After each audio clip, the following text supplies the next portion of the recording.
You hear it very often in the wider sim racing community when talking about Gran Turismo 7. You hear things like, dude, that's an arcade game, why are you playing that simcade? It's not the real driving simulator, and why don't you go and play a real sim like iRacing? Okay then, why not? Let's see what it's all about.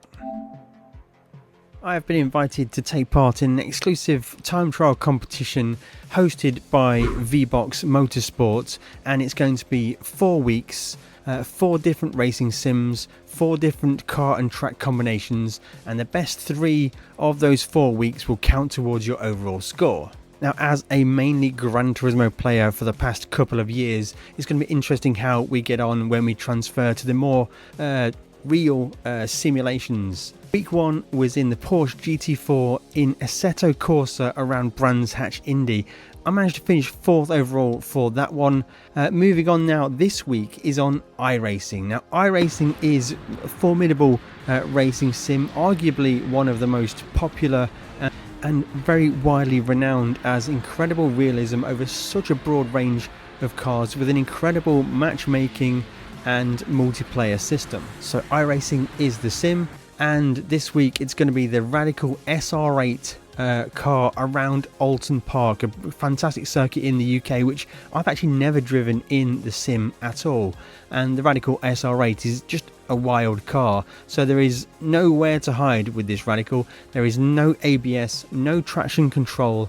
It's a high downforce car that just drives on an absolute knife edge. So it'll be interesting to see how we get on with this one. As part of the event hosted by VBOX Motorsport, we have been given access to VBOX SIM, a data telemetry logging application through Steam. You can go and buy it. Check out the links in the description below for the Race Logic website and the VBOX Motorsport website to learn more about it. But we're going to use VBOX SIM to analyse a few lap times in this video as well. So the first thing to cover about iRacing is it's actually an old game. Now, we shouldn't really call it a game. It is a simulation. Now, it is, honestly, it is. It's a very well detailed simulation. But for me, running on my PC laptop hardware that I'm using, my first challenge was just getting it to run good.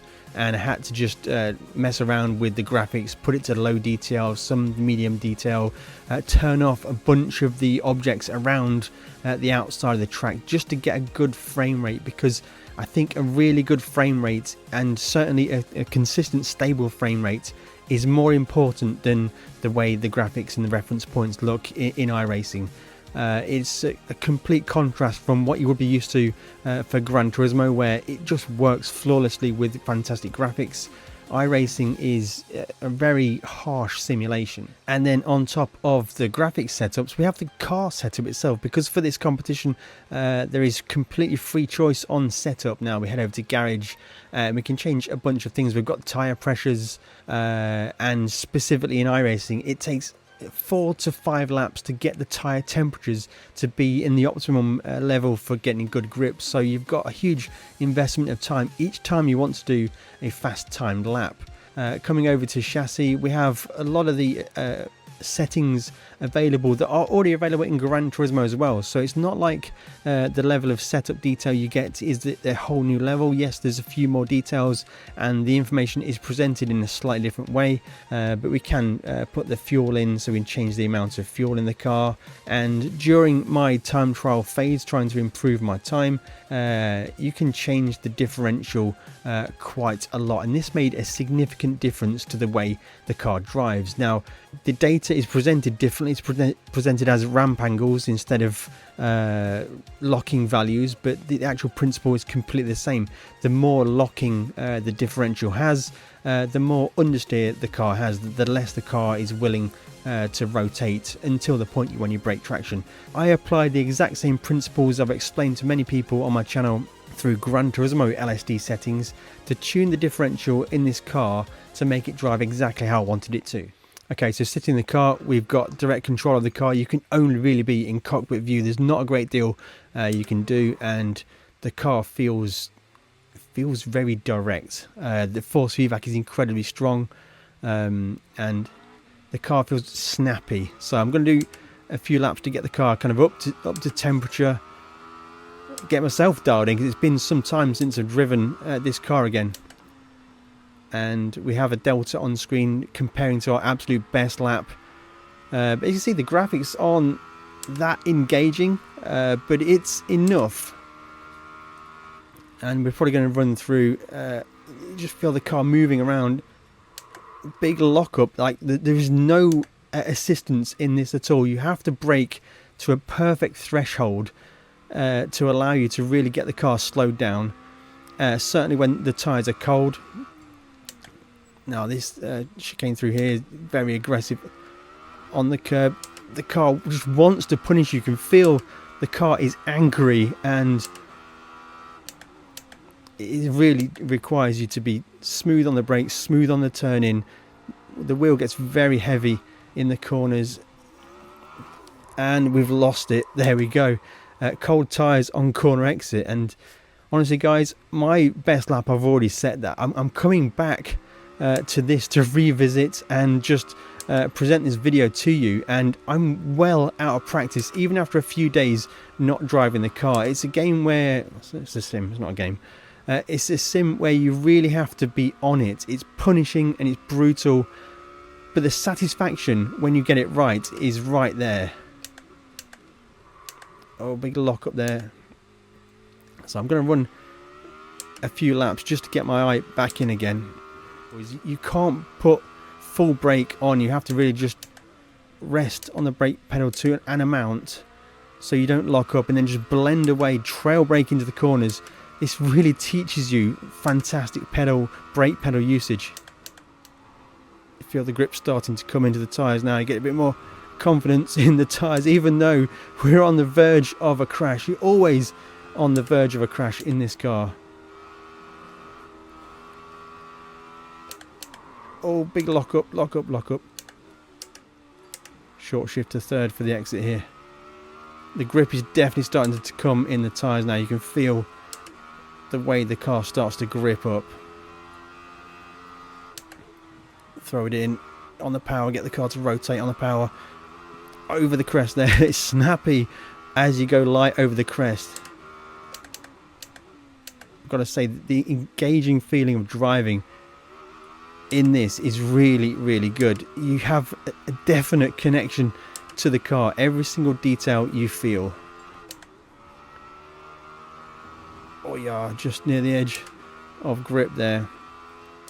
2 laps of fuel remaining, so we're just about getting to the point where we want to be getting our head down for a fast lap. And that means really pushing it hard and getting the car to just snap through that corner there. Really is good to be on the complete edge of grip. I really do enjoy driving iRacing. It gets you hooked. It really does get you hooked.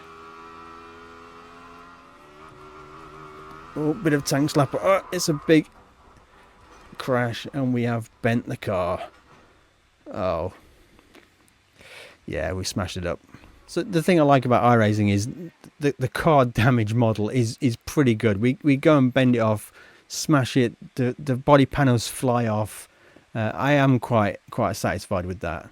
Now what iRacing does incredibly well is really heavily simulate the feeling of motorsport, the feeling of driving and being connected to like a proper motorsport racing car. With motorsport, you get telemetry. It's how you learn to go faster, and the circuit tools is what we're going to use to analyze the my best lap time from that session just now is a 1 minute 28 point something versus my absolute best lap from before, which was a 1 minute 26.39. Now this data is grabbed from VBOX SIM. It's output to the data file, and we can use circuit tools to analyze this data. And what I've got here right now, I've got the speed at each point during the lap. Here we've got the time delta. The red lap is my best lap, the blue line and the blue lap is the one that I've just done. And also we've got the brake percentages and the throttle percentages, so we can see where it was different and why I lost almost 2 seconds of lap time. And already you can see, like going into turn 1, on my fastest lap time, we had a much higher average speed through the first corner.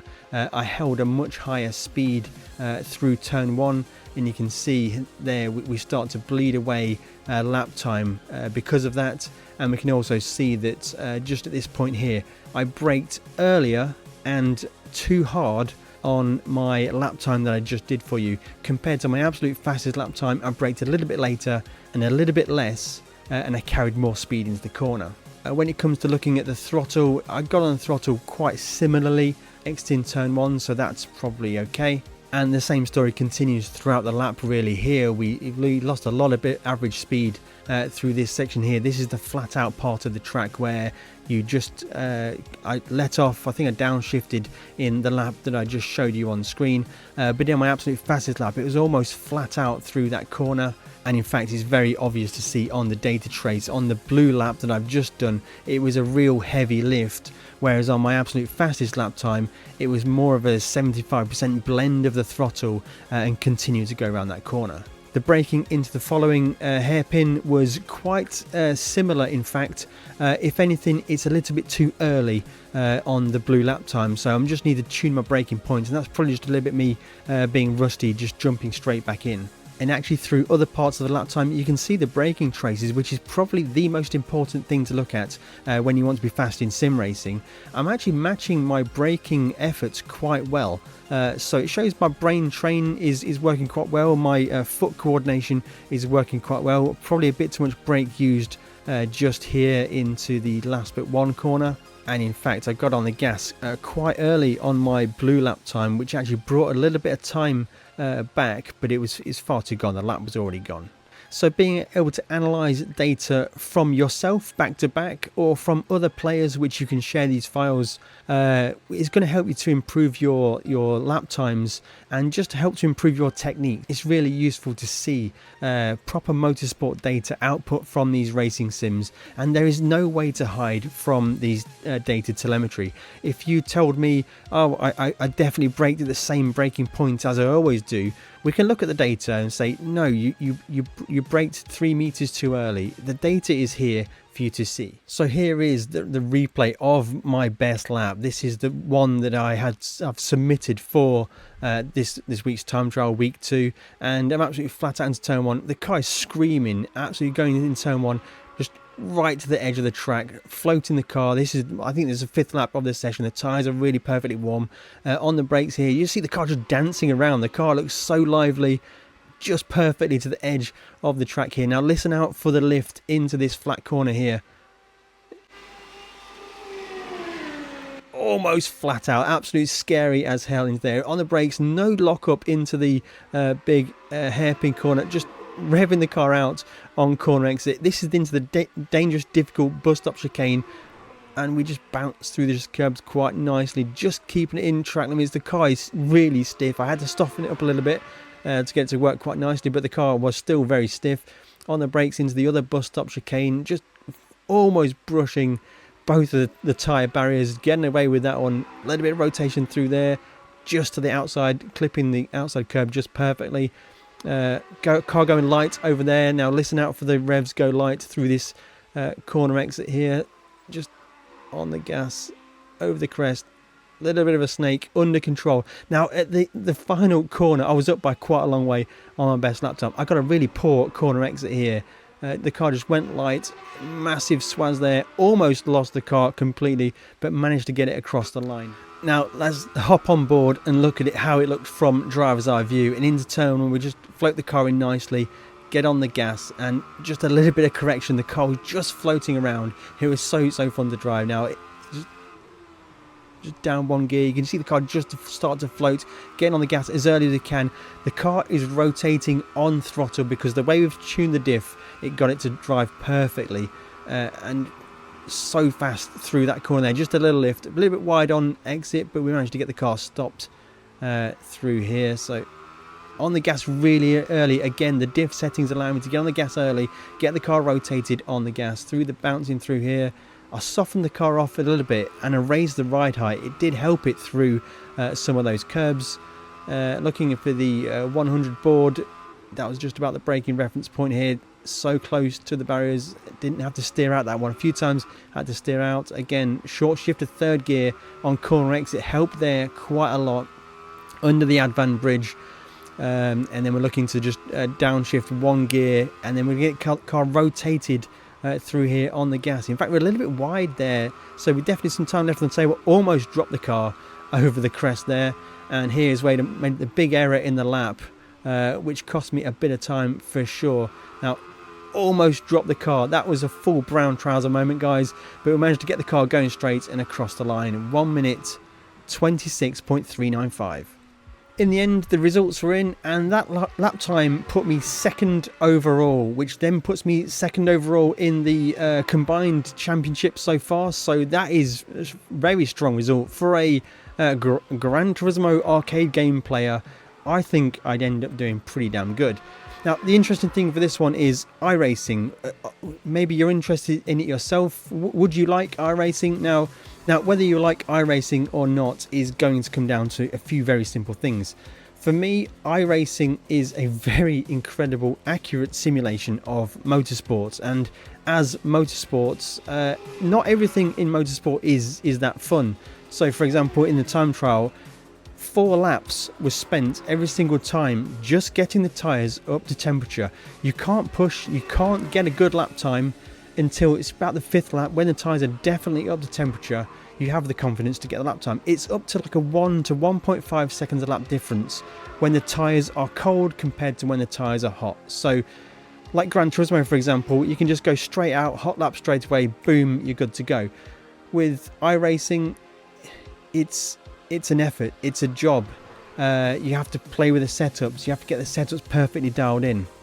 So if you like the motorsport elements of sim racing and you like the realism of even having to warm up your tyres for 4 laps, iRacing will be a really interesting option for you to try. For example, right here, I made a mistake. I am now just trying to drive slowly to allow my fuel to get me the 6th lap than I need to do it. So yeah, I didn't want to throw away those 2 or 3 laps of tyre warm-up just because of a small mistake. So I'm trying to extend the fuel that's in the car to allow me to do that 6th lap. So there's so many details involved with iRacing, and if you like that thing, then it'll be fantastic. You will love it.